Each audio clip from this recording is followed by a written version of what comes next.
आदाब, नमस्कार। आप देख रहे हैं आईएनएन चैनल। मैं हूं शेख अहमद अली। इस न्यूज बुलेटिन में आइए नजर डालते हैं दिन भर की बड़ी खबरों पर।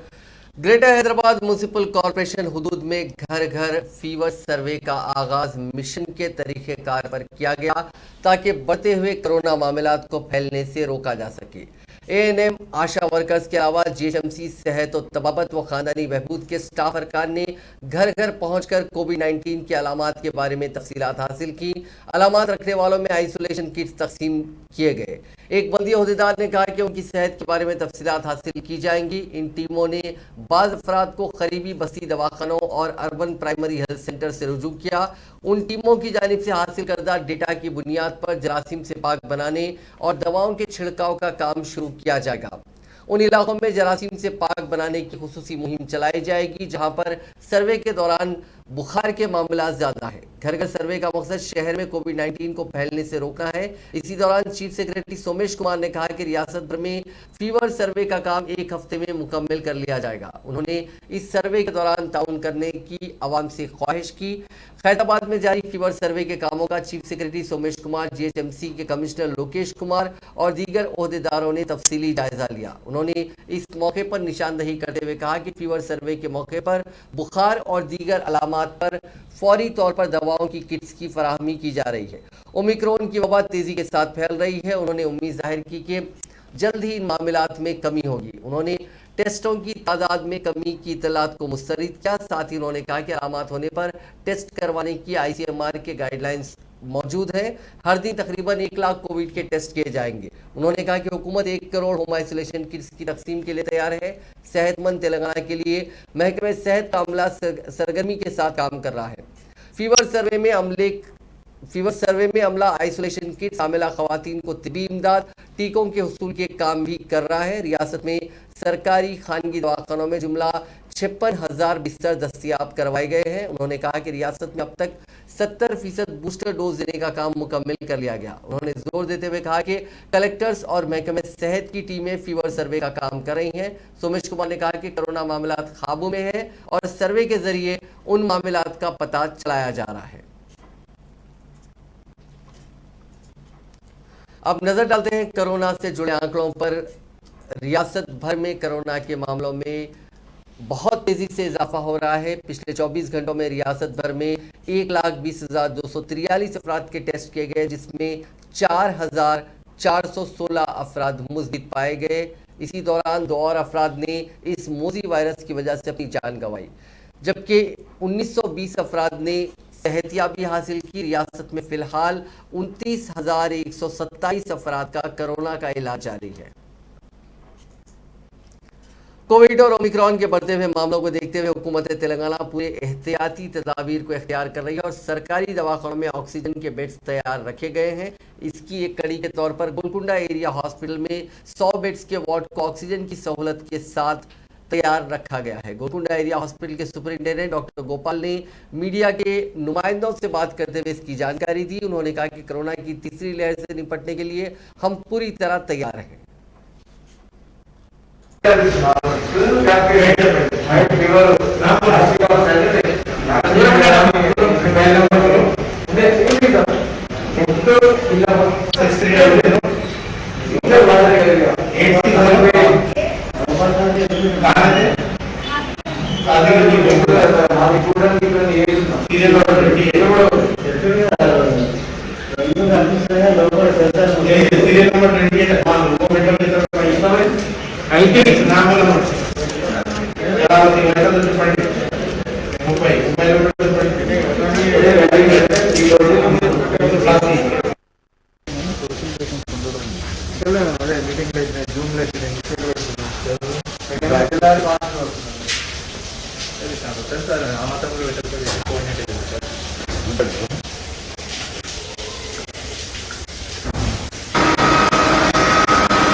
वार्ड्स को जैसे भी सप्लाई होता है। Good morning, India. I am Dr. Gopal, Medical Superintendent, Area Hospital, Golconda. So, regarding this COVID cases in area hospital, we are daily getting almost 15 to 18% of the cases. Daily, we are doing all the cases, RT-PCR and RAT test. And RT-PCR tester we are sending to some higher centers, NIMS, and depends on the number of this sample. Commissionerate intermediate education ने रियासत के तमाम सरकारी और खानगी इमदादी junior colleges के faculty को हिदायत दी कि ताहुक्म सानी ऑनलाइन या जूम क्लासेस मुनक़िद की जाएं ताकि तालीमी साल के कैलेंडर के मुताबिक तालीमी हिदायत पर अमल किया जा सके। इसमें तमाम सरकारी और खानगी इमदादी जूनियर कॉलेजेस के प्रिंसिपल्स को हिदायत दी कि वो मामूल के मुताबिक कॉलेज में हाजिर हों और TSAT व यूट्यूब पर डिजिटल क्लासेस की निगरानी के अलावा तालीमी व इंतजामी सरगर्मियों की निगरानी करें। इस सिलसिले में एक सर्कुलर जारी किया गया है। 30 जनवरी तक सिवाय तमाम मेडिकल कॉलेजों के तमाम तालीमी इदारों के लिए रियासती हुकूमत की जानिब से तातीलात में तौसी के बाद कमिश्नरेट इंटरमीडिएट एजुकेशन का यह कदम सामने आया है। क़ब्ल हुकूमत ने 8 ta 16 जनवरी तातीलात का ऐलान किया था। उन अहकाम में कहा गया था कि तमाम सरकारी और खानगी इमदादी जूनियर कॉलेजेस में बरसर खिदमत फिजिकल डायरेक्टर्स, लाइब्रेरियंस और नॉन टीचिंग स्टाफ कॉलेजेस में हाजिर हों और ताहुक्म सानी मामूल के मुताबिक हाजिरी के रजिस्टर पर निशान लगाएं। सरकारी और खानगी इमदादी जूनियर कॉलेजेस के प्रिंसिपल्स को हिदायत दी गई है कि वो उन हिदायत पर अमल करें। वज़ीर तालीम सबिता इंदिरा रेड्डी ने कहा है कि तालीमी इदारों को 31 जनवरी तक दोबारा खोल दिया जाएगा अगर रियासत भर में कोरोना वायरस के मामलात में ज़बरदस्त इजाफा ना हो तो। गुज़िश्ता साल के बरक्स इस साल न तो इम्तिहानात मनसूख किए जाएंगे और ना ही तुलबा को तरक्की दी जाएगी, यानी प्रमोट किया जाएगा।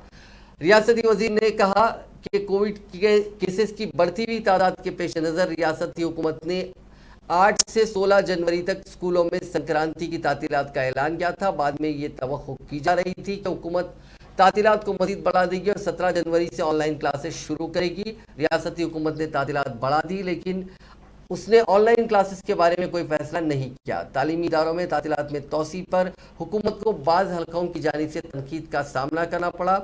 स्कूलों को खोलने के हवाले से पूछे गए सवाल पर वज़ीर तालीम ने कहा कि आला हुक्काम से रिपोर्ट तलब कर ली गई है। तातीलात में मजीद तौसी उसी सूरत में हो सकती है जब कोरोना केसेस की तादाद में तेजी से इजाफा हो। बसूरत दीगर तमाम तालीमी इदारे 31 जनवरी से खोल दिए जाएंगे।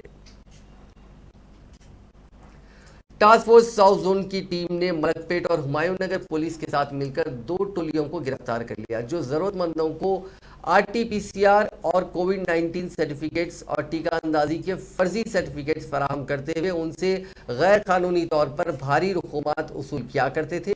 मुलजिमीन की शिनाख्त आसमानगढ़ मलकपेट के होम के डायग्नोस्टिक सर्विसेज के मालिक 30 साल लक्ष्मण और नामपल्ली के रहने वाले 45 साल प्रभात कुमार सांगी के तौर पर की गई है। पुलिस ने उनके कब्जे से 19 फर्जी RT-PCR टेस्ट और कोविड-19 की 65 मनफी रिपोर्ट्स, बच्चों के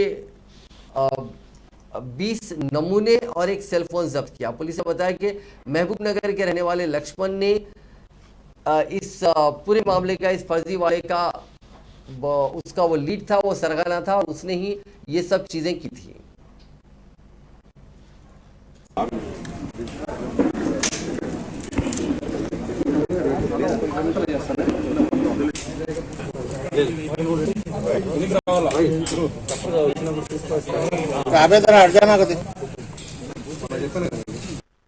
आज 2 इम्पॉर्टेंट केसेस की डिटेक्शन हुई। इसमें south zone task force team और मलकपेट और हुमायूं नगर पुलिस की मदद से 2 केसेस का डिटेक्शन हुआ और इसमें पहला केस लक्ष्मण और प्रभात कुमार सांगी का गिरफ्तार हुआ और इनके पास फेक RT-PCR कोविड का जो टेस्ट रिपोर्ट्स है उसका फेक सर्टिफिकेट्स, जो नेगेटिव फेक सर्टिफिकेट्स है वो 65 और सैंपल कलेक्शन किट 20 और एक सेलफोन का बरामद हुआ। ये लक्ष्मण है, ये महबूब नगर वाला है और अभी आसमान नगर मलकपेट में रहता है और ये 2012 में डिप्लोमा किया। उसके बाद कई डायग्नोस्टिक सेंटर में लैब टेक्नीशियन के जैसा काम करा और 1 साल पहले इसका खुद का एक diagnostic centre, home care diagnostic centre Asmangarh में खोला और ये कई डायग्नोस्टिक सेंटर से टाई अप करके ये सैंपल कलेक्ट करता है और कई तरह की टेस्ट करने के लिए सैंपल कलेक्ट करके ये डायग्नोस्टिक सेंटर को देता है। और जो ये RT-PCR टेस्ट है इसमें नेसल और ओरल सैंपल्स लेते हैं, मगर ये इसके पास जो टेस्ट किट्स है वो बिना एक डमी सैंपल लेके, मतलब बिना नेसल और ओरल सैंपल का बिना, ये डायरेक्टली सैंपल डायग्नोस्टिक सेंटर को भेज रहा है। और इसमें जो रिपोर्ट है वो सही है, मगर इसका जो प्रोसेस है वो गलत है। तो ये जो सर्टिफिकेट्स है वो ऑलमोस्ट 65 लोगों को इश्यू है। ये ज़्यादातर अब्रॉड सफ़र करने वालों को और डोमेस्टिक कई राष्ट्रों को जाने वालों को ये नेगेटिव सर्टिफिकेट्स दे रहे हैं। तो इसमें लक्ष्मण का गिरफ्तारी हुआ और प्रभात कुमार सांगी, ये इनसे एक नेगेटिव रिपोर्ट लिए थे, उनका भी अरेस्ट हुआ और कई दूसरे रिपोर्ट्स का भी हम बंदरों की दहशत से फसलों और आवाम को बचाने के लिए हर जिले में बंदरों की नसबंदी मराकज़ कायम करने का फैसला किया गया है। बंदरों की दहशत से आवाम और किसानों को निजात दिलाने का जायजा लेने वाली सरकारी कमेटी का आज दूसरा इजलास मुनक्किद हुआ। ये कमेटी वजीर जंगलात इंदिरा करण रेड्डी की क़यादत में तश्कील दी गई है। इस कमेटी में वजीर ज़राअत निरंजन रेड्डी, रुकन राज्यसभा सुरेश रेड्डी और दीगर आला ओहदेदार भी शामिल हैं। कमेटी के इजलास में बंदरों की दहशत पर काबू पाने के लाहे अमल का जायजा लिया गया और इस सिलसिले में हिमाचल प्रदेश में बंदरों की दहशत पर काबू पाने के लिए इख्तियार की गई हिकमत अमली का मुताला करने का फैसला किया गया। इस मौके पर ओहदेदारों ने कमेटी को बताया कि रियासत में 5 से 6 लाख बंदरों की तादाद पाई जाती है। बंदरों की आबादी में कमी करने के लिए सरकारी और खानगी इश्तराक से उनकी नसबंदी नागुज़िर है। बंदरों को आबादियों में दाखिल होने से रोकने के लिए जंगलाती इलाकों में मुख्तलिफ फलों के बागात की अफजाइश की जानी चाहिए ताकि वो जंगल छोड़कर आबादियों में ना आ सके। वज़ीर जंगलात इंदिरा करण रेड्डी ने कहा कि बंदरों की दहशत से नुकसान होने वाली फसलों का अंदाज़ा लगाया जाए। उन्होंने कहा कि किसानों को बंदरों की दहशत से महफूज रखने के मामले में हुकूमत संजीदा है। इस सिलसिले में ठोस इक़दाम किए जाएंगे। उन्होंने दही इलाकों में कायम किए जाने वाले पार्क्स में फलों को उगाने का मशवरा दिया।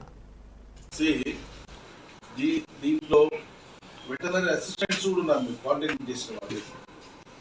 ఆ పిల్లల్ని మీరు ఎంప్లాయ్ చేసుకుంటే ఒక ఎన్ని యూనిట్స్ పెడతారు, ఆపరేషన్ థియేటర్స్ ఎన్ని పెడతారు?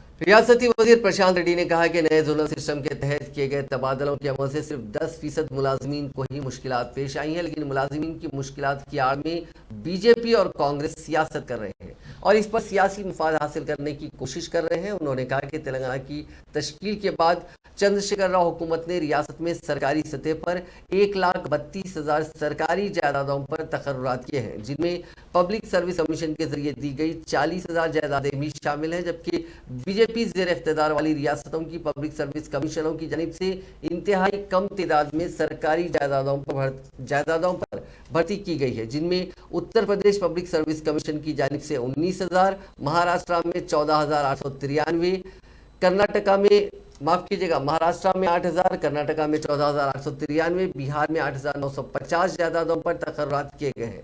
ताहम तेलंगाना में पब्लिक सर्विस कमीशन की जानिब से 40,000 से ज़्यादा जायदादों पर तकर्रुरात किए गए हैं, जो मुल्क भर में एक रिकॉर्ड है। वज़ीर मौसूफ ने बीजेपी कायदीन को चैलेंज किया कि वो मज़कूरा आदाद व शुमार को गलत साबित करने पर वो काबीना से मुस्तफ़ी होने के लिए तैयार है। अगर दुरुस्त साबित होने पर आया बीजेपी के अरकान पार्लियामेंट अपने ओहदों से मुस्तफ़ी होने तैयार है।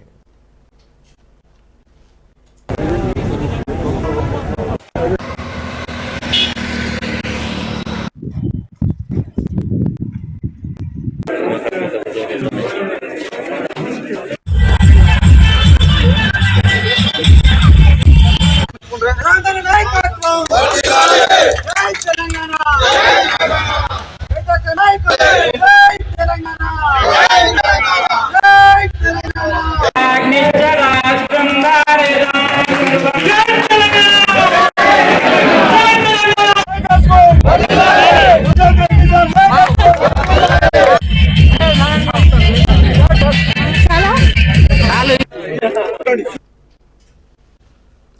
वजीर सयाहत श्रीनिवास गौड़ ने कहा है कि हैदराबाद में कई कीमती सरकारी अराजियात को लीज पर हासिल करते हुए कारोबार करने वाले इदारे चंद बरसों से हुकूमत को लीज की रकम अदा नहीं कर रहे हैं। उन्होंने ओहदेदारों को हिदायत दी कि वो ऐसे इदारों के खिलाफ सख्त कार्रवाई करें। उन्होंने बताया कि लीज की रकम अदा न करने वाले इदारों में होटल्स, थिएटर्स, टूरिस्ट स्पॉट और दीगर शामिल हैं। उन्होंने कहा कि उन तमाम इदारों से हुकूमत को 150 करोड़ 40 लाख रुपए की रकम बाकी है। वज़ीर मौसूफ ने ओहदेदारों को हिदायत दी कि लीज की रकम अदा न करने वालों की जानिब से मुनासिब वजूहात पेश न करने पर उन इदारों के खिलाफ कार्रवाई करें। उन इदारों के फौरी असर के साथ बरकी और आबरसानी की सरबराही को मुनक़ते कर देने के लिए महकमे बरकी और महकमे वाटर वर्क्स को मकतूब रवाना करने का मशवरा दिया। उन्होंने कहा कि लीज की रकम बाकी रखने वालों में सबसे ज़्यादा माधापुर के ट्राइडेंट होटल की है, जो हुकूमत को 75 करोड़ 5 लाख रुपए की रकम बाकी है। इसी तरह नेकलेस रोड पर वाक़े प्रसाद IMAX थिएटर भी 27 करोड़ 45 लाख रुपए, जल विहार 6 करोड़ 51 लाख, लोअर टैंकबंड में वाक़े स्नो वर्ल्ड 15 करोड़ 1 लाख रुपए, एक्सपोटेल शाह होटल 15 करोड़ 13 लाख रुपए, मीरपेट में माफ कीजिएगा शामीरपेट में वाक़े प्रजा India syndicate golf course 5 crore 58 lakh रुपए और जुबली हिल्स में वाक़े दीना प्ला होटल 5 करोड़ 67 लाख रुपए लीज की रकम बाकी है।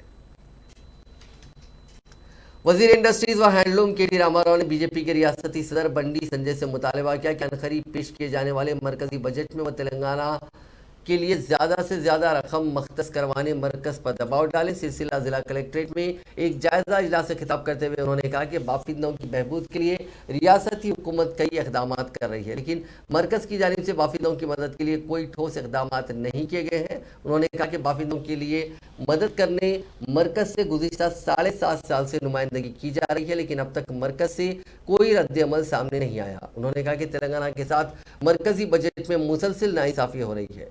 उन्होंने कहा कि बजट में तेलंगाना के साथ हो रही नाइंसाफियों को खत्म करने के लिए मरकजी वजीर फाइनेंस निर्मला सीतारमण को कई मकतूबात रवाना किए गए। उन्होंने कहा कि मरकज को अब तक जो मकतूबात रवाना किए गए उसकी नकल बीजेपी के रियासती सदर बंडी से संजय को भी रवाना की जाएगी। नालों पर गैर मजाज कब्जों पर बरहमी जाहिर करते हुए वजीर बरकी जगदीश रेड्डी ने ओहदेदारों को हिदायत दी कि सूर्यापेट के मानसा नगर में नालों पर गैर मजाज तामीरात को मुनज़्ज़म कर दें, जिसके नतीजे में गुज़िश्ता हफ्ते हुई बारिश के पानी से मुख्तलिफ इलाके महसूर हो गए थे। वज़ीर मौसूफ ने ओहदेदारों के साथ मानसा नगर के नाले का मुआयना किया और कॉलोनी में रहने वालों से तबादला ख्याल किया। इस कॉलोनी में रहने वालों ने जब नाले पर गैर मजाज कब्जों की बात की और ये बात उनके इल्म में लाई तो वज़ीर मौसूफ ने ओहदेदारों से नाले की हकीकी चौड़ाई और उसकी मौजूदा सूरत हाल के बारे में मालूमात हासिल की। उन्होंने सूर्यापेट बल्दिया के ओहदेदारों को हिदायत दी कि नाले की चौड़ाई की बुनियाद पर हुदूद की मार्किंग की जाए और गैर मजाज तामीरात पाए जाने पर उनको बर्खास्त कर दिया जाए। उन्होंने ओहदेदारों को हिदायत दी कि कॉलोनी के नाले पर गैर मजाज तामीरात को मुनज़्ज़म करने के मुनासिब इक़दाम किए जाएँ। उन्होंने सूर्यापेट में शदीद बारिश के दौरान किसी भी रिहायशी इलाके के महसूर न होने के इक़दाम की भी ख्वाहिश की। तेलंगाना PCC के सदर रेवंत रेड्डी ने कहा है कि रियासत में शदीद बारिश सालाबारी की वजह से 25 लाख एकड़ फसलों को नुकसान पहुंचा है। नुकसानात का अंदाजा 8,331 करोड़ रुपए तक है। रेवंत रेड्डी ने चीफ मिनिस्टर चंद्रशेखर राव के नाम खुलेआम मकतूब रवाना करते हुए मुतासरा किसानों को मुआवजा अदा करने का मुतालबा किया। अपने मकतूब में रेवंत रेड्डी ने चीफ मिनिस्टर से कहा कि आप खुद फसलों के नुकसानात का जायजा लेने के लिए अजला के दौरे करने का ऐलान किया था, लेकिन वुज़रा को रवाना किया, जिससे किसानों को मुआवजा मिलने का वाज़ेह तयक़ुन नहीं मिला। इसकी वजह से किसान खुदकशी पर मजबूर हो रहे हैं क्योंकि वो कर्ज में मुब्तला हो चुके हैं। तेलंगाना में गुज़िश्ता साल मिर्ची की फसल को अच्छा फ़ायदा हुआ था और अच्छी कीमत मिली थी, जिससे इस साल 4 लाख एकड़ अराजी पर मिर्च की फसल की गई।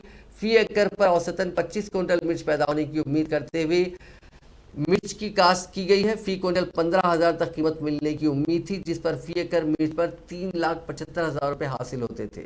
इसलिए हर किसान ने फी एकड़ काश्त पर 1.5 लाख रुपए तक लगाए, लेकिन बारिश और कीड़ों की वजह से मिर्च की फसल को काफ़ी नुकसान हुआ और अब फी एकड़ 1 से 3 क्विंटल मिर्च ही पैदा हुई है। मुत्तहदा अजला खम्मम, वरंगल, नलगुंडा में हज़ारों एकड़ पर मिर्च की काश्त हुई है, लेकिन कीड़ों की वजह से 70% फसल को नुकसान पहुंचा, जिससे परेशान होकर किसान खुदकशी कर रहे हैं। उन्होंने मुतालबा किया कि मिर्ची के किसानों को फी एकड़ 50,000 रुपये का मुआवजा दिया जाए, जबकि दीगर किसानों को जिनकी बारिश की वजह से फसल को नुकसान पहुंचा उन्हें 25,000 रुपये का मुआवजा दिया जाए। कांग्रेस कायद व साबिक कानून साज काउंसिल रामलू नायक ने बीजेपी और टीआरएस हुकूमतों पर इल्जाम आयद किया कि दोनों पार्टियां खुफिया माहिदे के तहत गिरिजनों के लिए मख्तस 12 असेंबली हल्कों पर कामयाबी के लिए वोट बैंक की सियासत कर रहे हैं। वज़ीर आला चंद्रशेखर ने रस्मी तौर पर अक़लियतों के लिए असेंबली में 12% तहफ़्फ़ुज़ात की फरहमी बिल में गिरिजन तबके को शामिल किया था और ऐवान में मंजूर करदा करारदाद को मरकज़ को रवाना करते हुए अपनी जिम्मेदारी से बरी होने का ऐलान कर दिया, जबकि मरकजी वज़ीर दाखिला ने शेड्यूल ट्राइब के लिए अलहदा करारदाद मंजूर करते हुए रवाना करने की ख्वाहिश की। इसके बाद ना ही मरकज़ की बीजेपी हुकूमत ने और ना ही रियासत की टीआरएस हुकूमत ने गिरिजनों की भलाई के लिए कुछ किया।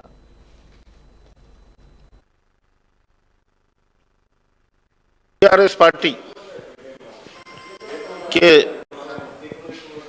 लोग बोलते कि रिजर्वेशन हम तो असेंबली में पास किया, सेंट्रल को हमने भेजा दिया, सेंट्रल गवर्नमेंट देना बोल के आज के चीफ मिनिस्टर वहां से बोलते हैं। असल माइनॉरिटी के बिल से गवर्नमेंट का बिल मिला के उनको भिजाया, भिजाने के बाद में वहाँ की सेंट्रल गवर्नमेंट रिजेक्ट करके ये सेपरेट बिल भिजाओ बोले, वो सेपरेट बिल नहीं भिजा के 12% रिजर्वेशन नहीं दे के गिरिजन को 12% रिजर्वेशन नहीं दे के आज 3 एकड़ जमीन देता हूँ, घर को एक नौकरी देता हूँ, आज बोल के आज 7 साल हो गए अब तक हमारे चीफ मिनिस्टर को वो नहीं है। आज उनके मिनिस्टरों को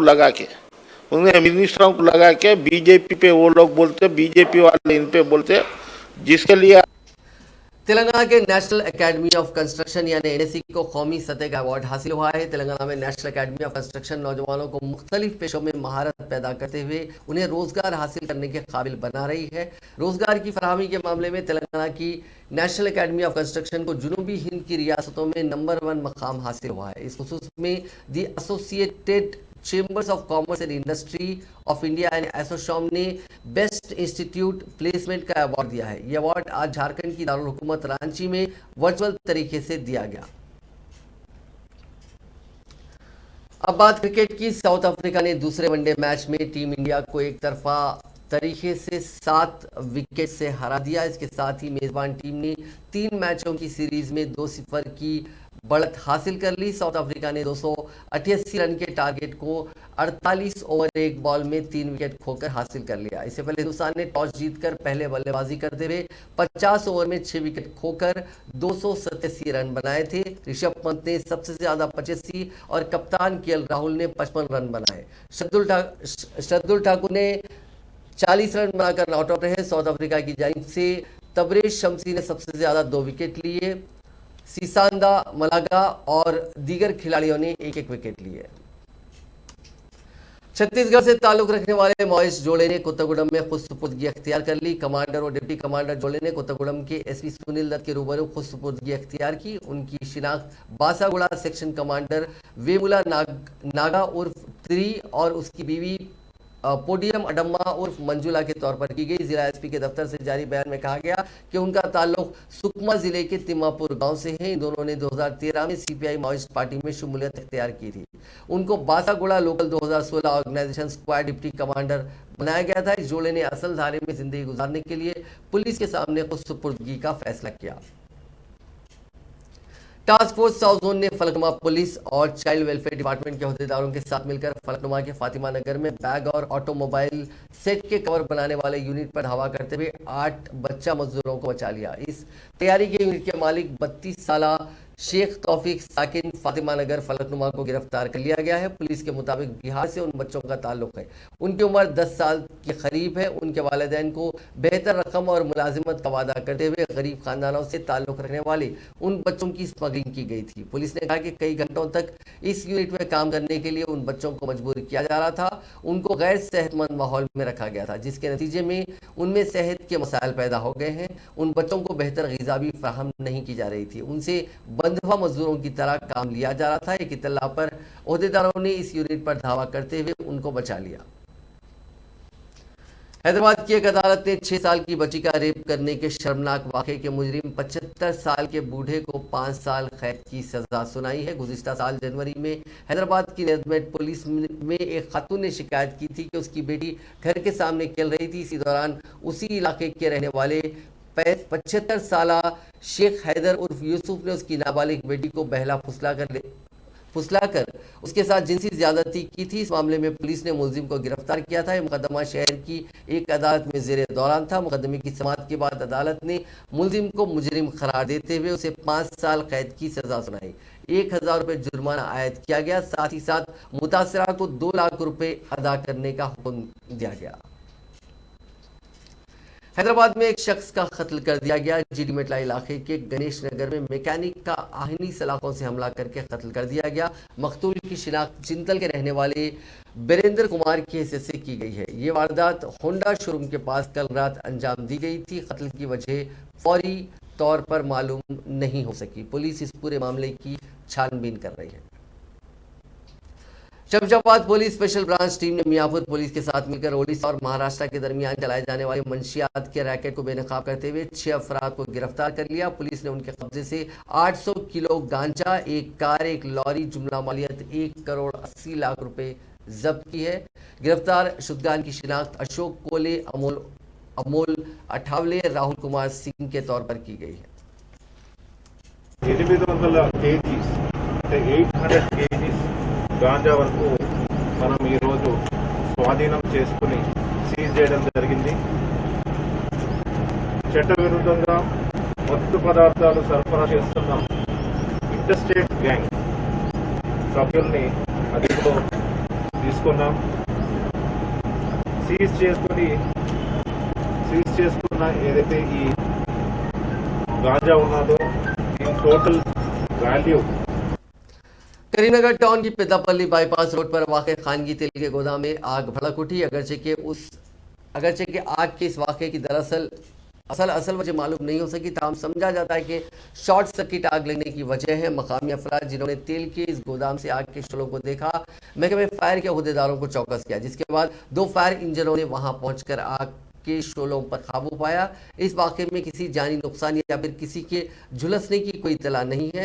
अलबत्ता इस वाक़े में तकरीबन 20 लाख रुपए मालियत का तेल और दीगर अशिया जलकर खाकस्तर हो गई।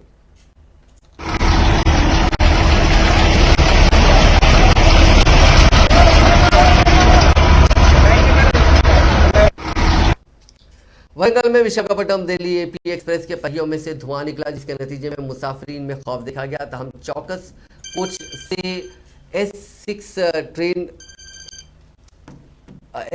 ड्राइवर ने धुआं निकलने की इत्तला के साथ ही ट्रेन को रोक दिया। यह ट्रेन नेकुंडा रेलवे स्टेशन पर तकरीबन 1 घंटे तक रुकी रही और मुसाफिरीन की बड़ी तादाद ट्रेन से उतर गई। हुक्काम का कहना है कि ब्रेक जाम होने की वजह से धुआं निकला। मुसाफिरीन को मुश्किलात का सामना करना पड़ा क्योंकि एपी एक्सप्रेस ट्रेन रुक गई थी और तकरीबन 1 घंटे तक उसकी जांच की गई। ताहम इस मसले को हल करने के बाद ट्रेन को स्टेशन से उसकी मंजिल की तरफ भेज दिया गया।